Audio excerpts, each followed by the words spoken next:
তাহলে এখন এখন বুঝে যে আমরা কি করতেছি আর আল্লাহ আমাদের জন্য কি করতেছেন এটা একটু যাচাই করা উচিত।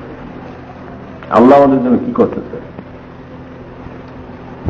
আল্লাহ বলেন তোমরা যখন কিছুই ছিলে না,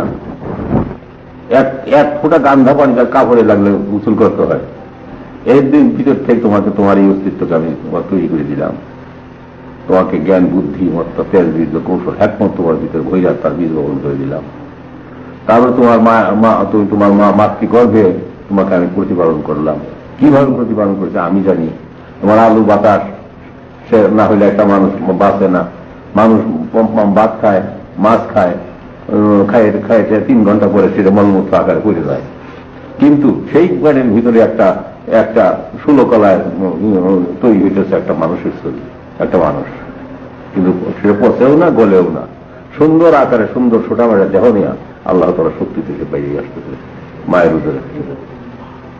আল্লাহ বলেন না কিভাবে তৈরি করছি সেটা আমি জানি, আমি তো কারোবার সাহায্য নেই নেই, তাও কি তুমি দেখবে না? তারপরে তোমাকে যখন দুনিয়া তোমার মায়ের কুলে দিয়ে দিলাম, তখন দেখো তোমার পরবার দেখাতে চিন্তা করো 2 বছরের খোরাক তোমার মায়ের স্তনের ভিতর দুধ রেখে দিলাম। এমন ধরনের দুধ আমি রেখে দিলাম, ওটা ঠান্ডাও না গরমও না, এবার রেডি, যখন খাবে তখনই তৈরি। ঠান্ডা দুধ খাওয়াই নেই তোমার, এমনই গরম দুধ দেওয়া হয়েছে, সেটা অতিরিক্ত ঠান্ডাও না অতিরিক্ত গরম না, ঠিক লেভেল খাওয়াই তোমার তৈরি করলাম। তার বুদ্ধিমত্তা তেল কৌশল রকমত ধরে দিলাম।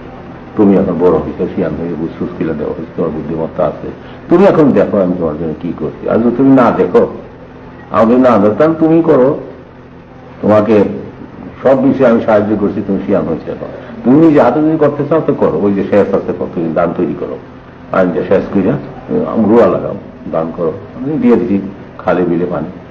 আর যদি আমার কাছে চাও আমি দিতে পারি, এখন দিতে পারতে পারি যে আমি আকাশে পানির শেষ রেখে দিচ্ছি আসমানের করে, তাম দুনিয়ার সেই পানি গড়াগড়ি করতে বাতাসের সঙ্গে, তাম দুনিয়া বাতাসের সঙ্গে সেই পানিগুলো গড়াগড়ি, কোটি কোটি মন পানি গড়াগড়ি করতে, তোমরা হাত পাতা।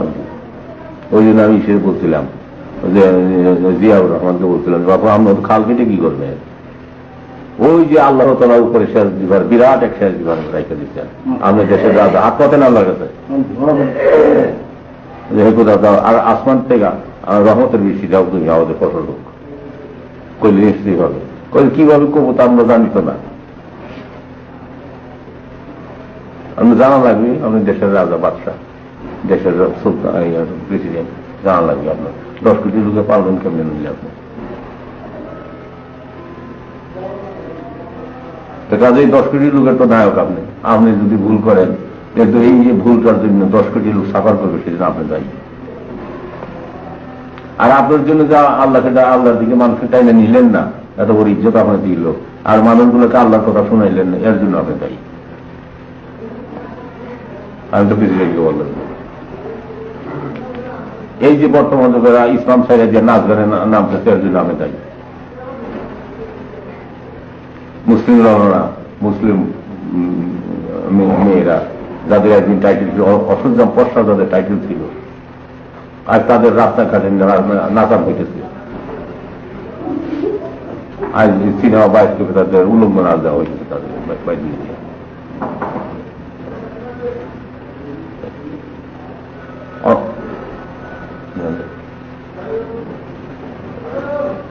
অন্তঃপুর বাসিনী যারা ছিল, আমি অন্তঃপুরকে কি করে অন্ধকার করে তার বাইরে আসে। এর জন্য দায়ী কে? একজন দায়ী দেশের রাজারা, দেশের দেখা।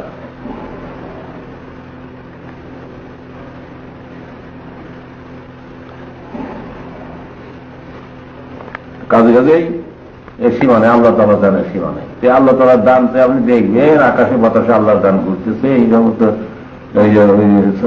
হাফেজ বলে যে দিল করুণা করি যুগল নয়ন, উচিত কি নয় তার রূপ দর্শন। একটি চক্ষুর পরিবর্তে যিনি 2টি চক্ষু দিলেন, সেই চক্ষু দিয়া তারে দেখার চেষ্টা করা কি উচিত নয়? যে দিল করুণা করি রসনা ললিত, কেন রে না গাও তার মহিমার গীত। এত সুন্দর জবান যিনি তোমাকে তৈরি করে দিলেন, সেই জবান দিয়ে কেন তুমি তার প্রাণ করে তাকে ডাকো না? হাফেজ করিবে যদি মহত্ব প্রলাপ, তরুর মতন করো আপন স্বভাব। মহাকবি হাফেজ বলেন, তোমরা গাছে